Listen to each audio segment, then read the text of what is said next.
to go live. So hello everybody, welcome today. We've been live for 8 seconds. So I now need to see if anyone else has actually spotted us. Are we live? Come on, Rosie, you've got to say that. Otherwise it's Are we live? Yeah. My thing says mute. Is that right? That's good. This microphone is what we're using. Yeah. Awesome. Hello, Laura, Angus. hi. Hello, Laura. Laura, I'm pretty sure Laura. Laura used to be like a really good sort of first person in.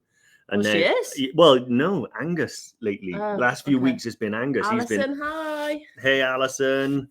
Lulu Bell. That's a nice name, isn't it? Yeah, that is a It's fun to say. I like it. And nice to hear. Yeah. Exactly. Anthony Christian, how's it going, everybody? So, yeah, welcome. Marky V, Mark. still away. He's always away. Never. I'm not convinced Really he lives home. in this country now. Really home. No. Laura says she's been working. I just How dare you also? I mean, yeah, Laura. I mean, it's the same time every Tuesday. I mean, maybe you could let your boss know if they're not happy. Maybe cut them into the Tuesday tune and expand the listenership or the viewership rather. Hey Matt. Hey Chris. Awesome. Well, okay, we're all here. Oh, John's here. John who? John. The great bald Yeti with a really well thought out comment there. Hi. Yeah, try harder next time, John, please. Pritesh, Pretty Boy Patel, he's in. I gave him that nickname last week. Okay. Yeah. I've not listened for a while because I've been doing other stuff. And there you were slagging off Laura a minute ago. Brilliant. Well, anyway, welcome to the Tuesday Tuning, guys. As you can see that we've upgraded Andy to Rosie this week. Andy is doing some important business. Breathless, yeah. And he's not happy about it, but we've had to strap him to his laptop and get him to do some work. So we've drafted in Rosie, which is good. And I was saying this before we came online because me and Andy have done the exact same trips every time together, pretty much. Yeah. Where you and I have never done a trip together. No, we've not. No. And I don't know whether that's by design or like... I'm not allowed. Yeah. Or whether, but it does mean that you've had some slightly different experiences to me, which will come in handy today because today's one is all about tents and tea houses. So we're going to talk about sort of all the accommodation you can expect on different treks, what the level of that accommodation is like, which ones we stay in hotels, tea houses, lodges, tents, what that all entails. And obviously we're going to talk about altitude sickness, diamox, training, fitness, because they always come up. Yeah. Good. Awesome. Fire it at me. Questions. Well, where do you reckon we should start today, Rosie? What do the people want? Well, we're just about what season that we're about to start. Autumn. Yeah. We've got people going out to Everest Base Camp this weekend. So should we start there? Yeah. So Everest Base Camp, is I suppose we'll start with Nepal because it might be different depending on which trip you're going in. Yeah. Jerome has obviously brought in the fact that we've got to talk about boots as well.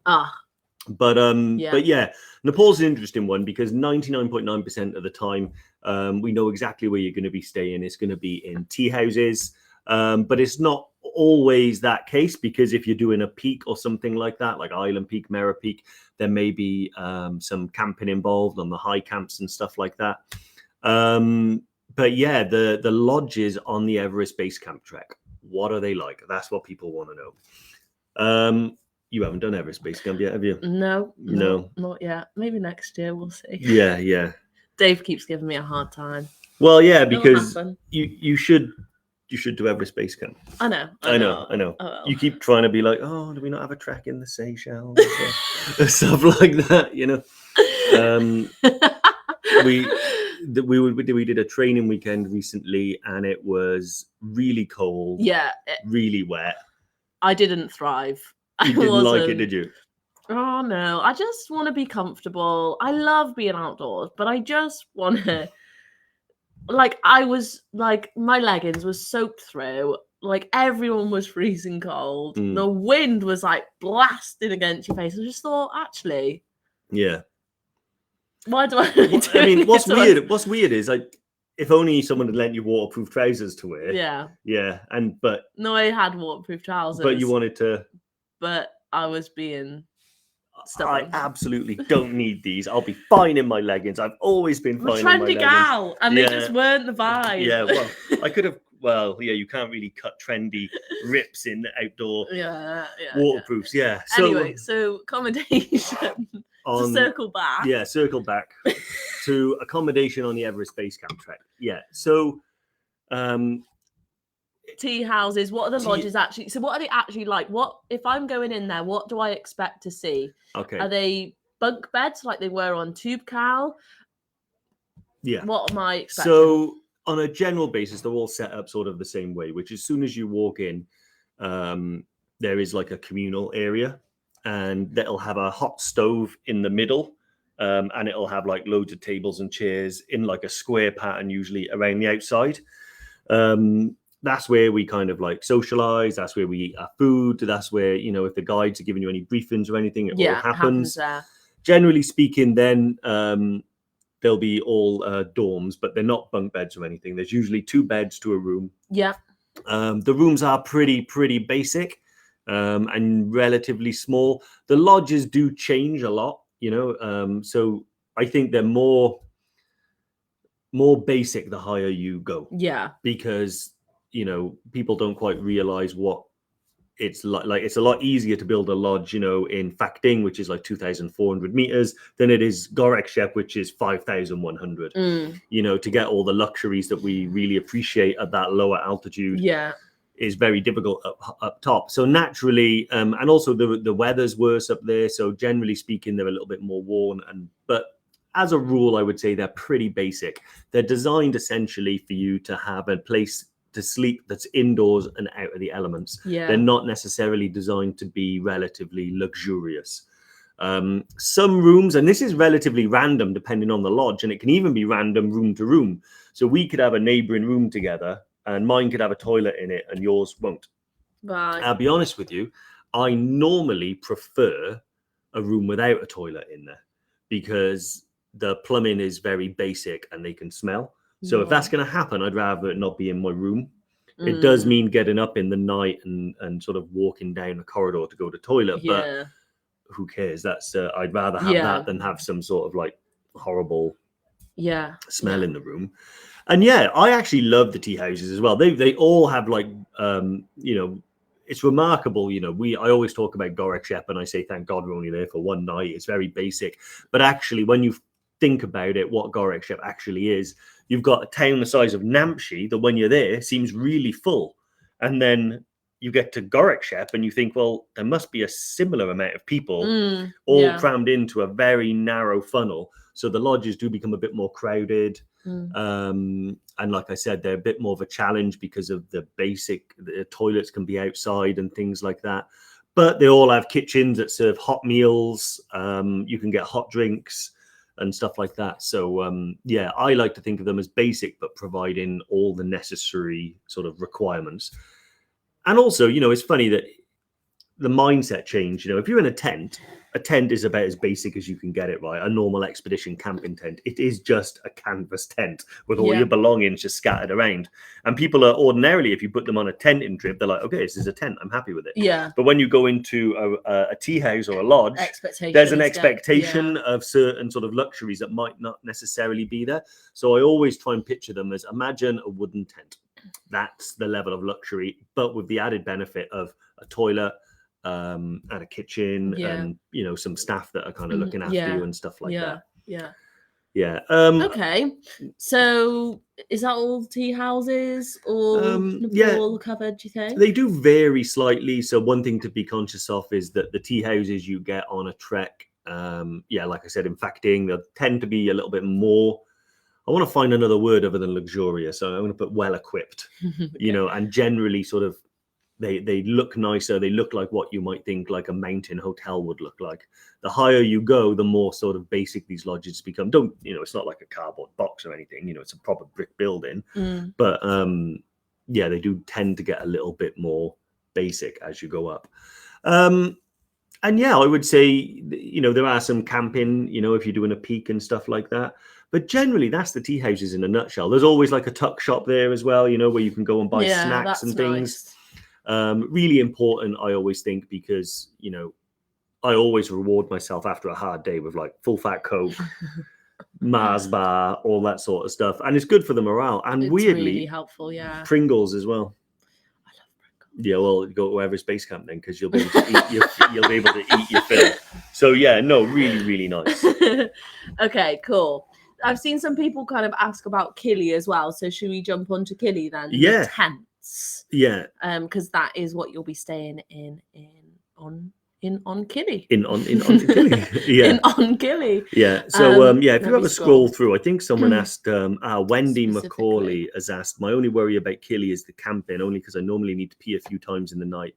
The tea houses are fine as toilets inside. Also worry about disturbing people in the night. Because of this, I'm going to pay extra for my own tent. Honestly, yeah, there is that. So on Kili, we do stay in at the beginning, you're in a really, really nice hotel called Springlands in Moshi, which is the town at the base of Kilimanjaro. And then once you're on the actual climb itself, it's all in tents. Now, we do provide private toilets. I think it's one toilet for every sort of 4 trekkers, that type of thing. So depending on how many in your group, depends on how many there'll be.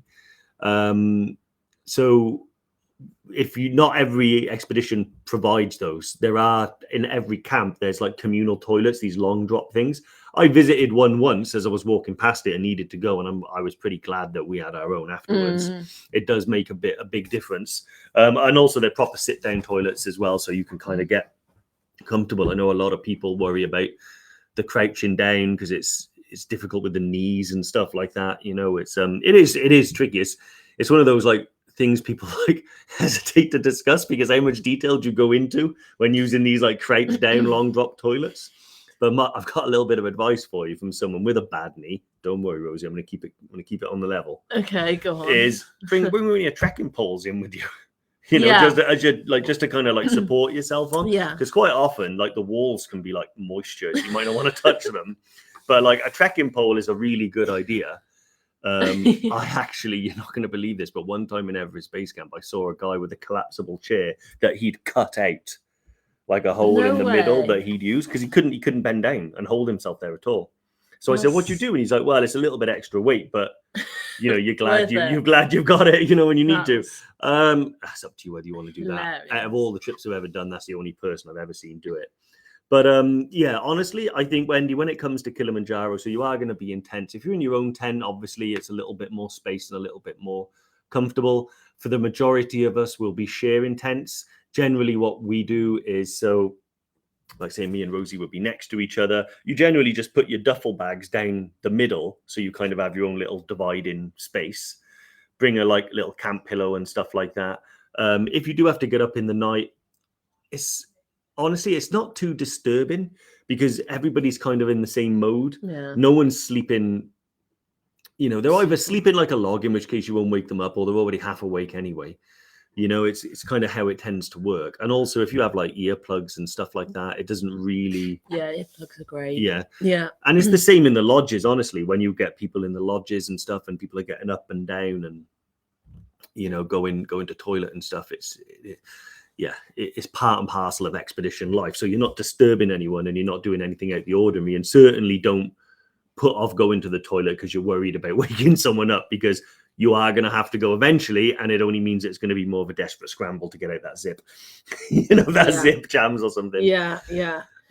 Yes. Who's just Alison? Oh, you've just moved it. I'm paying attention to your screen and I need to be looking at my screen. Yeah. This is all new. I've not been on a TTI in a long I know. time. The way we used to do it was a bit more like basic now, wasn't it? Now the camera's all the way over there and we have our own laptops.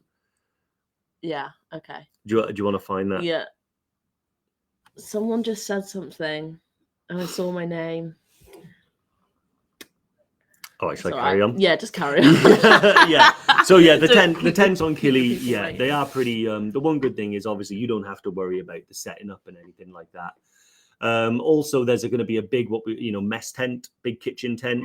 So all the food's going to be cooked in one area, and then in this one big tent, there's a big long central table with all like teas, coffees, milks, everything you need, biscuits. Yeah. Everyone sits around there, and that's kind of nice. That's the communal area.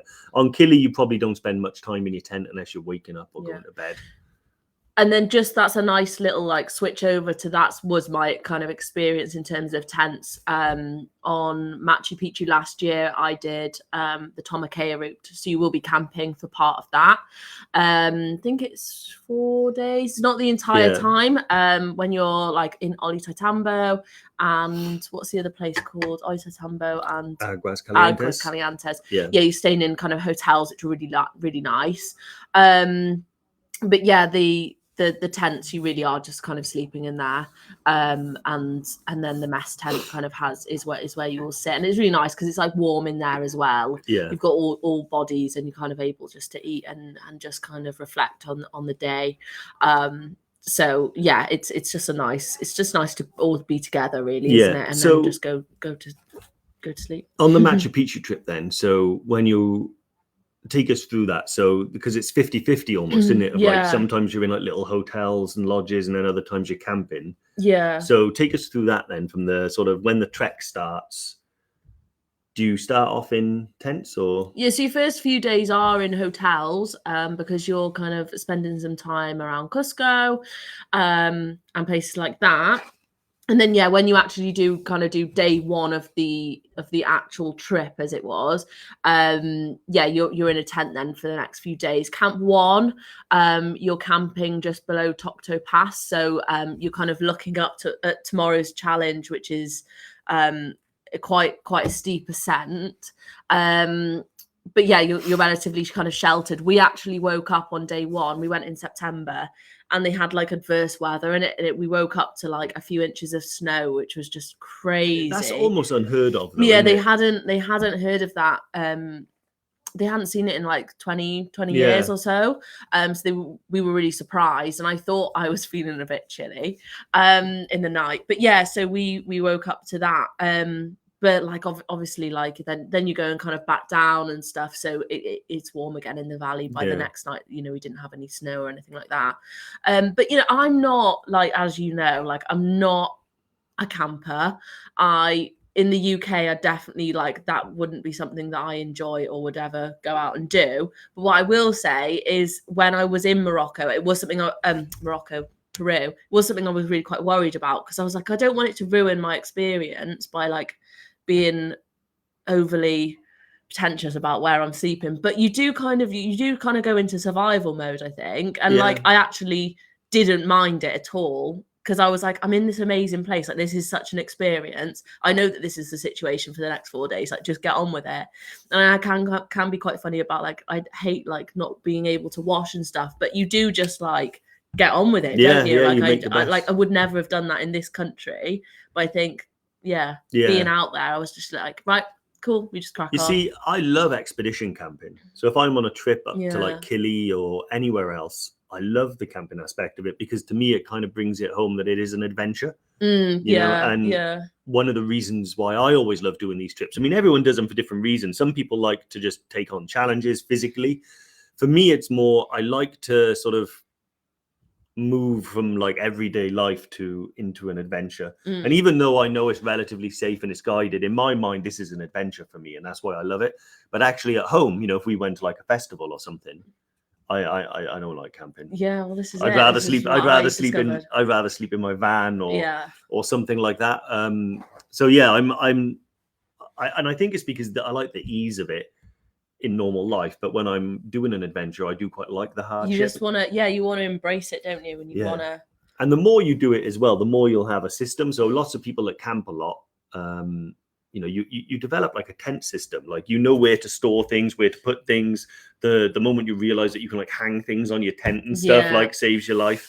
So that's massively, great. Packing cubes as well was like a godsend, I think, because when you get in a tent and then you get mess everywhere and you're like, oh my god, this is like, I'm cold, everything's everywhere, like I'm worried about.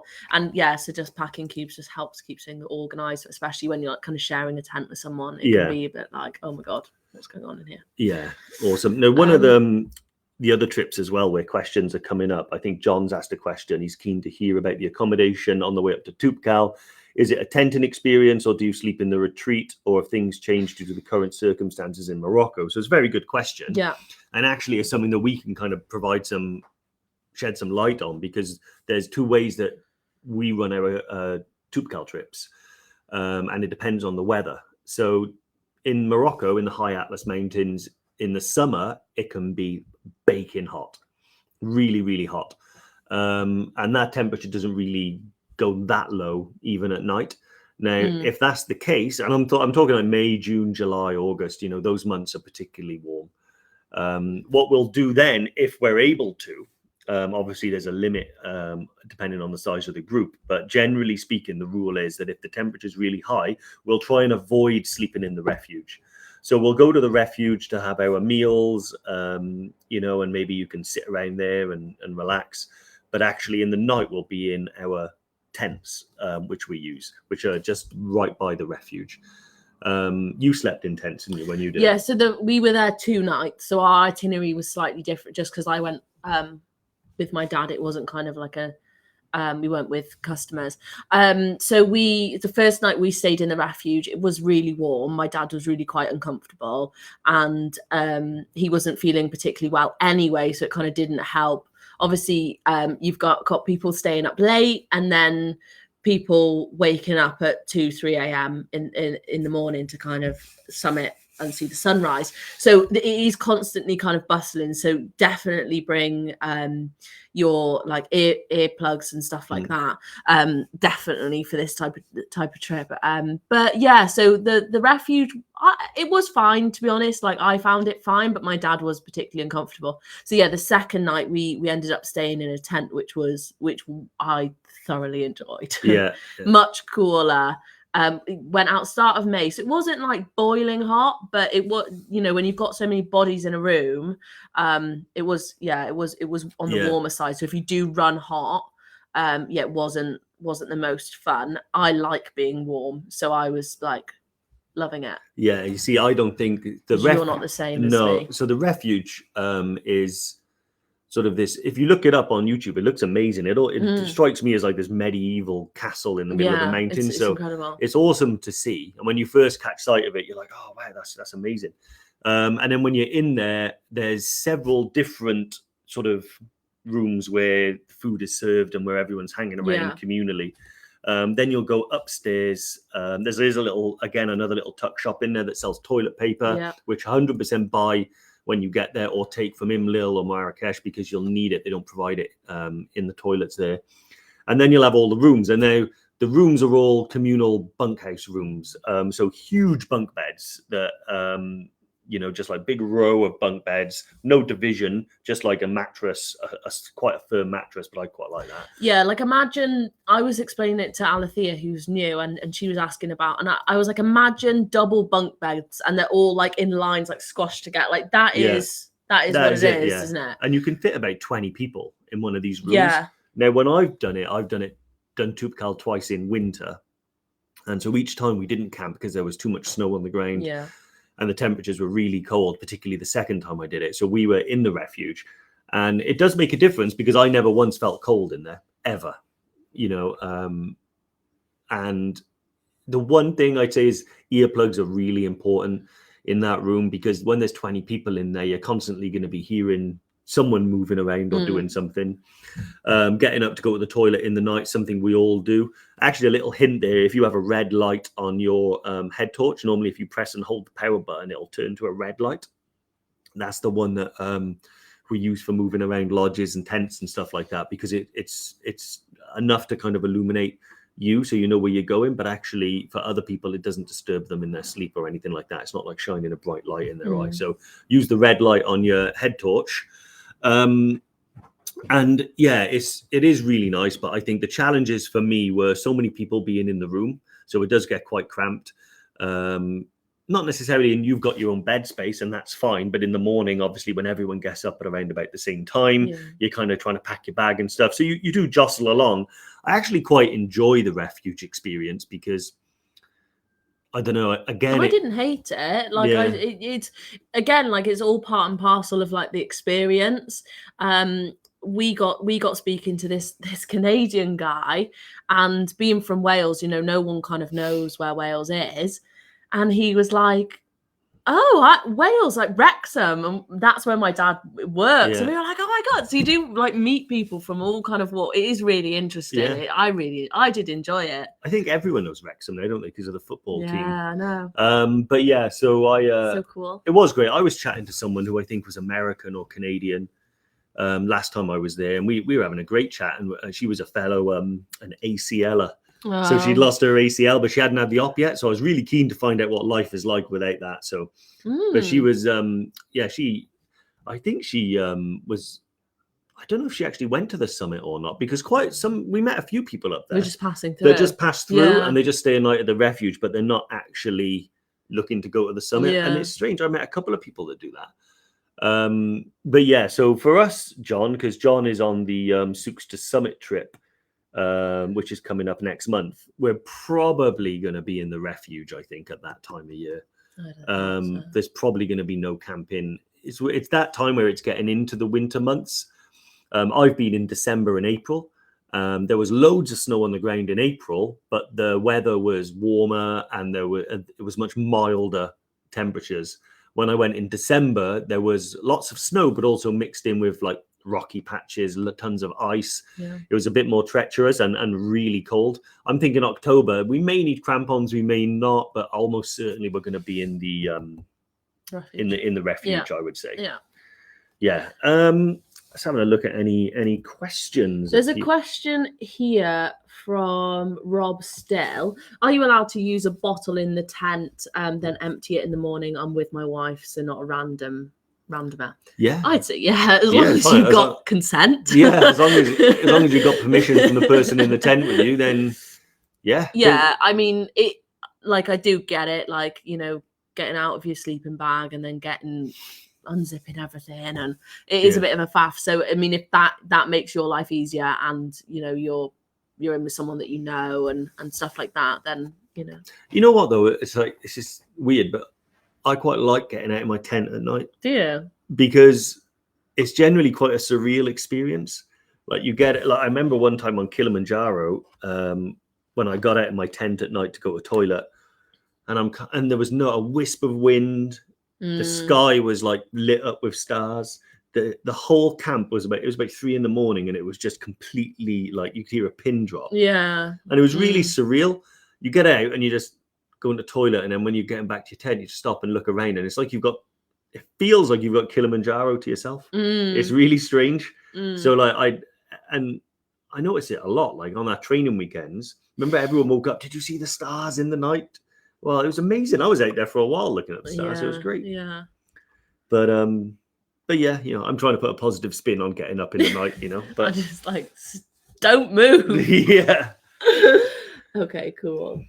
Awesome. Having your own tent gives you more privacy, but you will find it a lot colder than if you are sharing. Yeah, that's true. That's from Bye Bye. The other thing that I like to, because some people really want their own tent, other people really want to share. I think there are benefits to both, but generally speaking, if it's your first time on an experience to altitude, and it's better to share, not only because of the the added benefits of like warmth and stuff like that, but if you wake up in the night and you don't feel that well, or it's nice to have someone there, and your tent mate almost in all circumstances turns into sort of your like confidant. It's like someone to chat to in the evenings and stuff when you're in the tent, and and you kind of learn and bounce things off each other, and you're there to help each other. So it does foster more of like a team feeling, and I think it is nice to have that support. But equally, having your own tent obviously is just nice because you've got all the space in the world and privacy and stuff like that. Yeah. But yeah,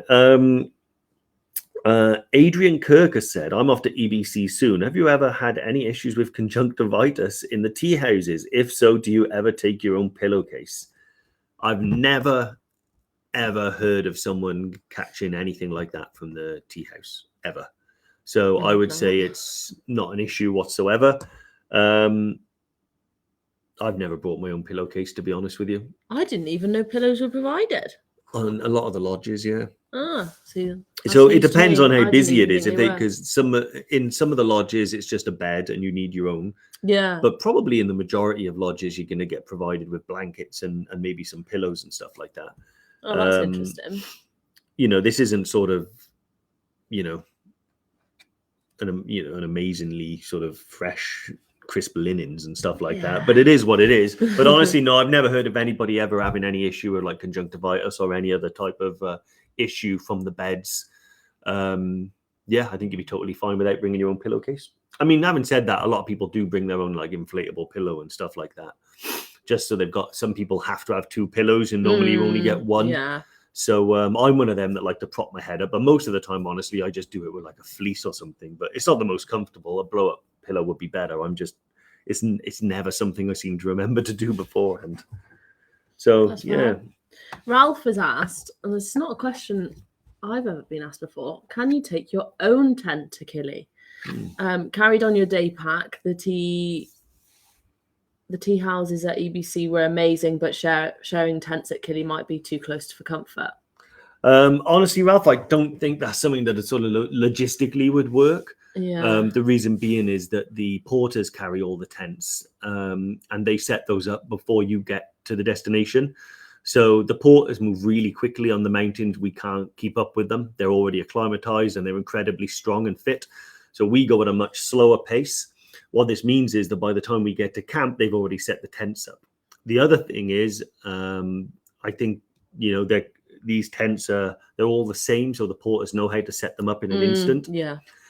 And there would, I don't think it would be too much of a comfortable situation where, it's quite a rough and tumble life being a porter, and it's possible that these tents, they don't have such a long life, but if they damaged it in any way, then, it would be, someone else's property. So my advice would be no.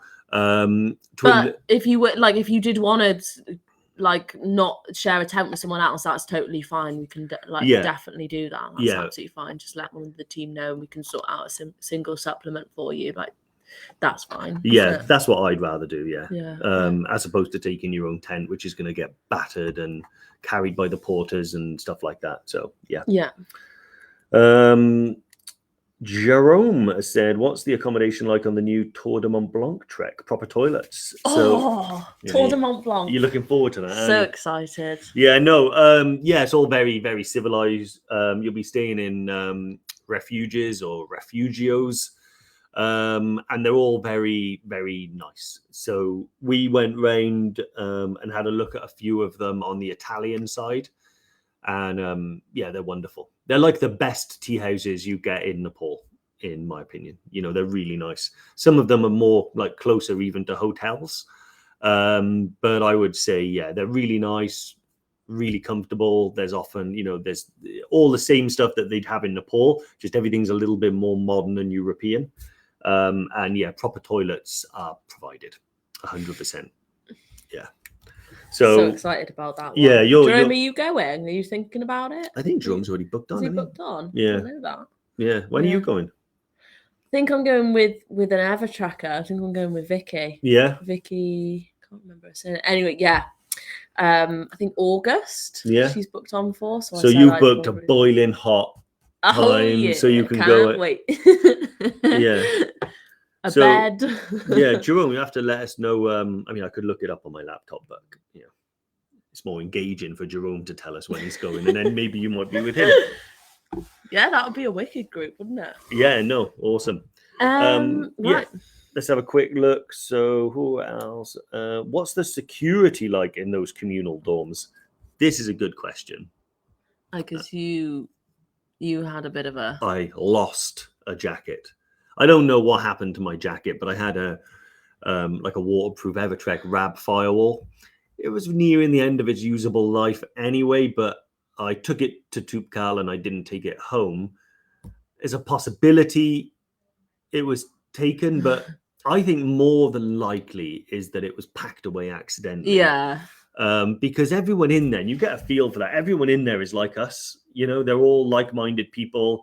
I had a lot of more valuable things that they could have, so that wouldn't be the one thing. No, you'd pick out. Exactly. Yeah. Like if they went through my bag, they would have found like power banks, my mobile phone, camera, a full GoPro. And also the thing is, like, if you're doing a trip like that, well, of course you've brought a waterproof jacket yourself, haven't you? Yeah, exactly. So... And it was black, and honestly, I think that more likely than not, it got accidentally packed. Like I left it out, and it was just because the beds are like right next to each other. So you hang something up, someone could easily think, oh, that's mine, and put it away, and then not realize till they get home. Either way, it's fine. But generally speaking, I've been to that refuge a lot. Every person I know that's ever been on these things has not had an issue. So I think, totally safe. That being said, it's always best practice to kind of have some, level of security conscious behavior. I just had a small padlock on mine. Yeah, a little travel one. Just for kind of peace of mind. And yeah, I mean, you do never know, but I just thought, well, I've spent some money on some of this kit, so I'd rather if you do run into that type of person, that it doesn't go. But it is just one of those things. Yeah, I think that it's yeah, I never lock my bag, to be honest with you. To be honest, I've stopped even doing it like when I travel. I don't know why. This is just laziness. The last few trips I've had in my duffel bag, I've not put a padlock on. And the reason is because that tiny Dave also, can I just add to this, has so much kit. There's so many things that you've just given me. Like I've got a really nice waterproof jacket from you. Mm-hmm. Fleece that you fleeced me for. I fleeced you for. Power bank. Yeah, I think you ended up with that. That's come back to you. Has that come back to me? Or maybe I. But there's all sorts of stuff. Like, so Dave is just like, oh, I can't find it in this. I'll just buy a new one. Yeah, well, I've said many times that I am like a degenerate when it comes to that stuff. Yeah. But look, I'm supplying half the office. I know you are. Like Jodie's having my sleeping bag, trekking poles. Yeah. I give her a power bank. It is like that. I come in with a bag of stuff for Jodie the other day. She's borrowing a load of my stuff. Yeah, but it's just, it does get expensive though. Like if it's it's an article that I did, isn't it? When I came back from Machu Picchu, because it was my first time at altitude, and a lot of the kit like I didn't have. Like I'd never walked with like trekking poles before. Like there was a load of stuff that I just kind of never used. If I went out walking in the UK, I'll wear like my running leggings. So walking trousers, that was another thing. Like warm and like sensible base layers. It does all add up. So yeah. Braziers. Yeah. We have this before. I think we realized when you and Vicky did it that we need to get like girls on more often. Yeah. Because there's hundreds of Tuesday tune-ins, and it's all from like the male perspective. Yeah. So I never understand things like when people say like, what equipment do I need? Like, what's the best underwear? I'm always like, boxers. That's where it stops. I don't have any concerns beyond that. So it's good to bring a lady. A lady who knows about lady things. Yeah, exactly.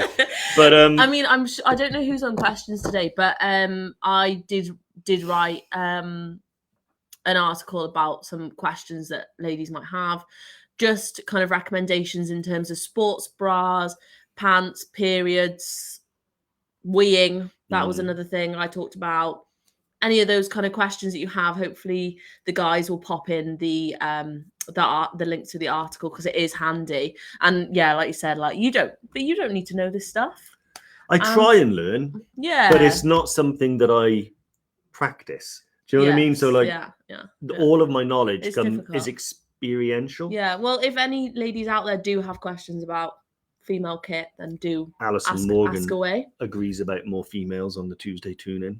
Oh yeah. Well, we should bring them more on. Yeah, 100%. It's one of those that we kind of well, believe it or not, Alison, it's actually relatively difficult to get someone on the Tuesday tune-in, because normally we'll spring it on them.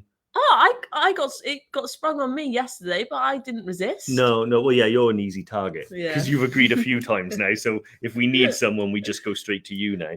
But it took me how long? 6 months to get Jodie on? Jodie didn't. Yeah, but she did great. She was kicking and screaming. Yeah, she wasn't happy about it.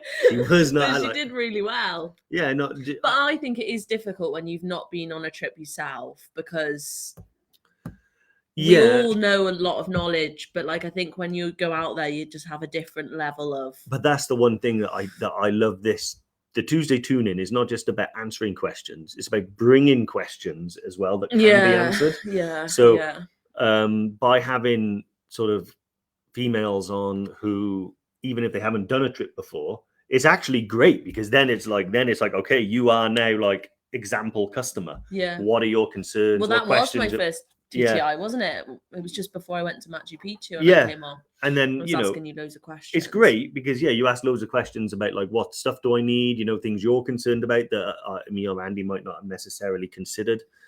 So, I'm just reading this.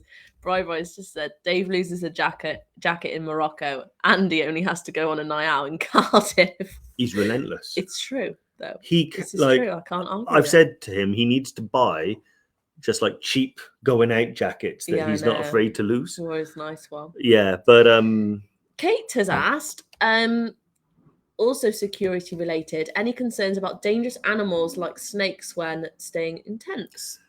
No, I don't think so. No, I've never seen anything like that at all. On Kilimanjaro, I saw, what did I see wildlife-wise? Lots of birds, different types of birds. I think I saw like a squirrel. I think as well, typically when you've got like that hustle and bustle around camp, like most things are going to kind of stay away from that. Like they're more scared. I didn't even see like hardly any insects or anything. I saw some ants.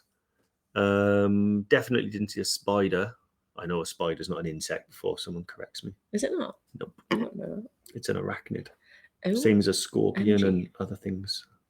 It's got 8 legs. Insects have 6. Oh. That's 8 total difference. Is that? Oh. Yeah, but if you pull 2 legs off a spider, it doesn't make it an insect. It makes you cruel. But yeah, no worries with like stuff like that. To be honest, the only time I think you're ever going to come into contact with anything is if you go into like the lowlands of Nepal or further out into Africa. When you go to high altitude, generally the amount of life up there gets like less and less. It's a very harsh way for them to live.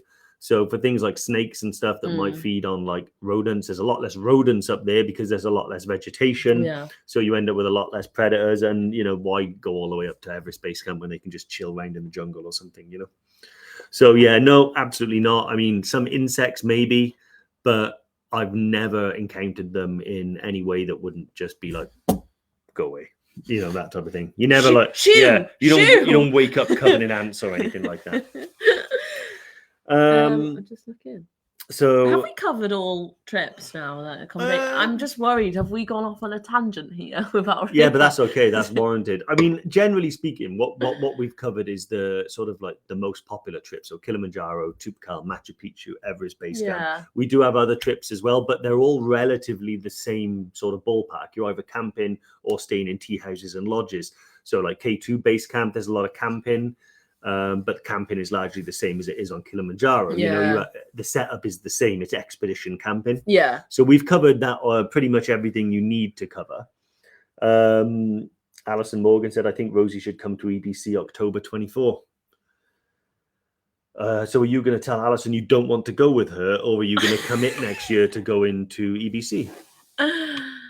Yeah. Yeah. So live on the Tuesday tune in. No, but hang on a minute. Okay. Interesting. It might have to be 20. No, I'm just trying to be realistic here. Yeah. Because if I'm doing Tour de Mont Blanc next year. Okay, could be 25. I tell you what's interesting though, maybe in 2025 you could do Island Peak and Alison could come back to Nepal and do a peak with you in 2025. Yeah, but that's going to be cold. It will be cold, yeah. But you'll have Alison there to support you. Yeah. Yeah. I mean, a little bit more confidence. A little bit more confidence. Options are there. Yeah. Awesome. Okay, I have a little bit of housekeeping I got to do. I get past note. Normally it's Let's actually talk about this training weekend. Yeah. So let's actually talk about it though. Yeah. Okay. That's what I was going to do. We get past notes of things we need to. Normally it's you. Yeah, usually it's like they didn't mention the training weekend. Yeah, so we still have spaces on our October training weekend, which is on which date? The 20th to the 22nd of October. Awesome. And it's going to be a good one because it's my birthday weekend. So is it? It's gonna be party. She's gonna be a nightmare. We're gonna have a lot of fun. Yeah. It's gonna be fun. I've been around you on your birthday, and it's like it's kind of like, I know it's a training weekend, but it's also my birthday. We're just like, is what's gonna happen. No, but do you know what? We always have a good time. No, we do. Yeah, we do. Really, and I quite often, actually, a couple of times I got asked, "Oh, you poor thing, you're working on the weekend," and I genuinely don't think of it like that. No. Like, we always have a really nice time. We get pizzas in on the Friday night, don't we? Which is really good fun. Everyone kind of just gets to know each other. A couple of beers, and a briefing from Smurf, who is the mountain leader, who's just brilliant. Yeah, he's like, what, 56? He's a stallion. But he's, I don't know what, it must be something in the water in North Wales. Yeah. Because I could be his dad. He's so nice. Yeah, Smurf's an absolute legend. Very calm and just. And then Derry and Marty as well. Yeah, the boys. And also, what's really interesting about this next one in October is that we do have the guys from the Altitude Centre. Yeah. Coming up to spend the weekend with us. I'm so excited for this because I've not. So you and Andy have been to the Altitude Centre before. Yeah. I've not actually been yet, and it's going to be so cool to try out some of the kit. James, his name is, and you may have seen some of his, he did a video for us that went out on social, so you may have seen that, but he's really lovely and going to kind of talk through the benefits. Obviously, you get a free consultation with the Altitude guys when you book on, and then discounts as well, like if you wanted to hire some gear. So it is a great way to kind of, if you are worried about your first trip and just that sensation of feeling breathlessness, can be really kind of panicky. No, yeah, it is. It is still to this day, even sometimes when it catches you. What was that? Was that a train? Yes. I thought it came from your laptop. No, it is really good, and it's just I'm a big believer, and I've said it a few times, the knowledge dispels fear. If you have fear about altitude, the best way to dispel that fear is to learn more about altitude, because I don't necessarily believe when you're going into something like high altitude trekking that like ignorance is bliss. Yeah, because what's going to happen can happen, and especially about it and you can prepare for it. 100%. And that's one of the things about these trips. It is about like confronting sometimes fears and limitations, but the Altitude Centre is amazing. So what I found really beneficial was just learning about the physiological effects on the body.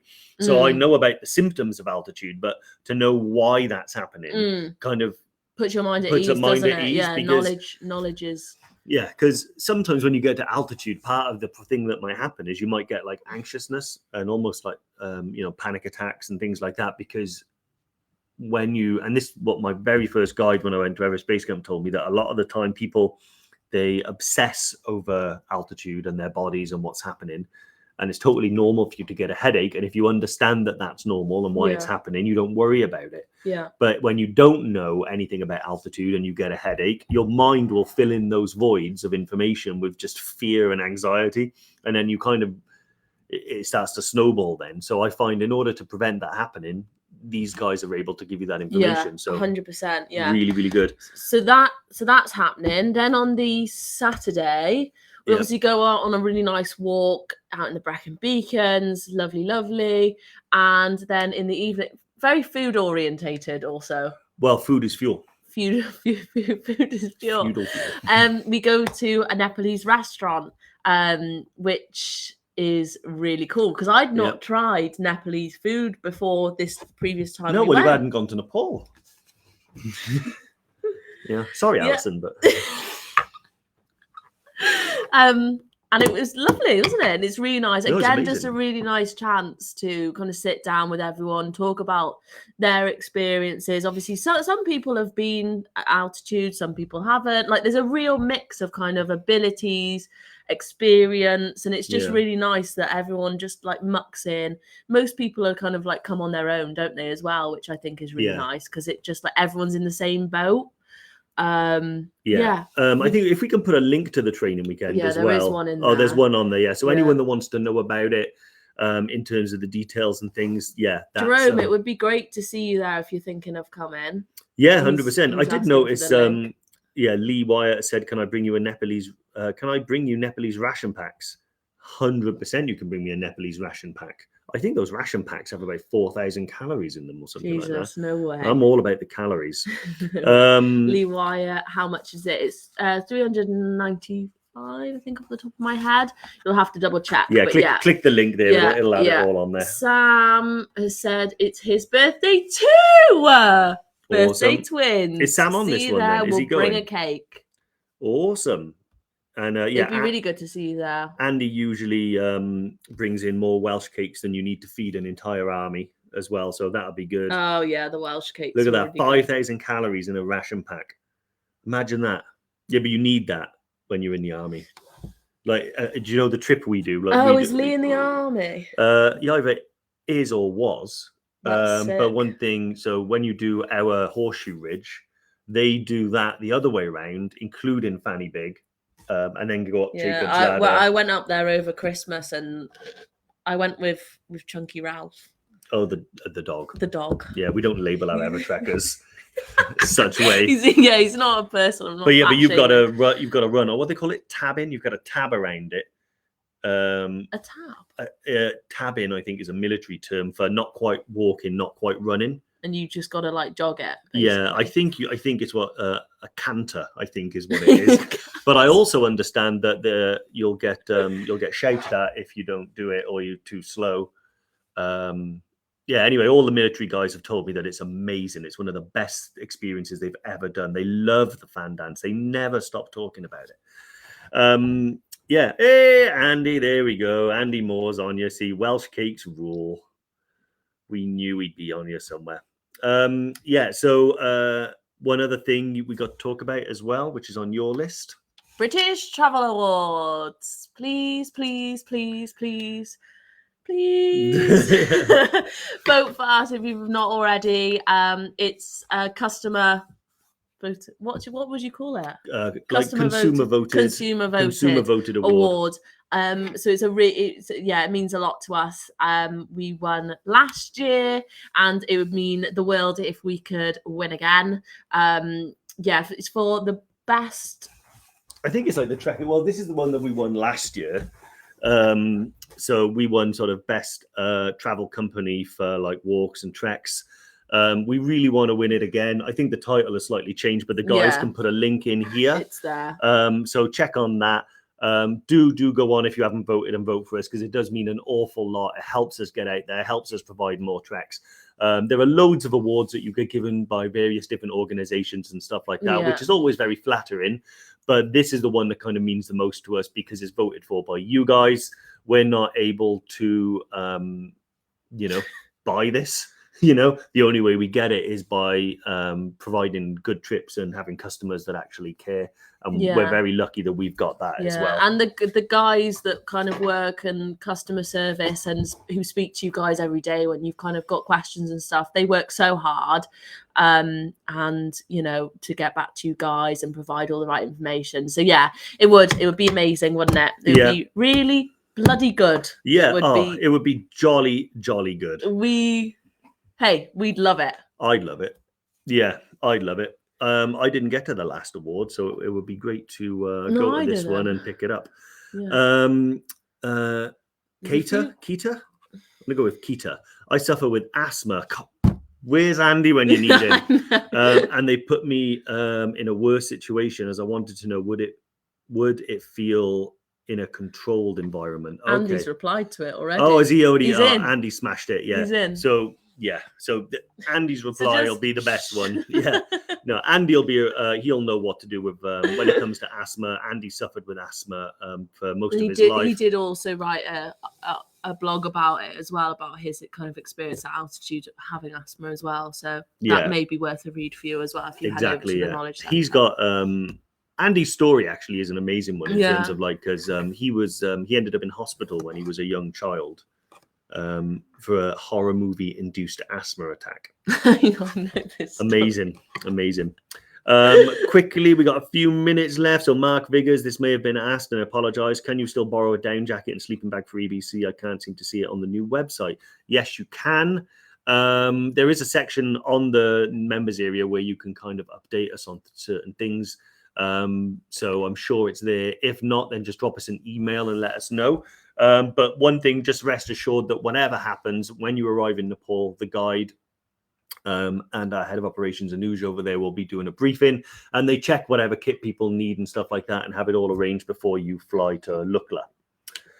Rob Still, will there be a training weekend next August? Almost certainly, mate. We do usually August and October, isn't it? Yeah, usually August and October.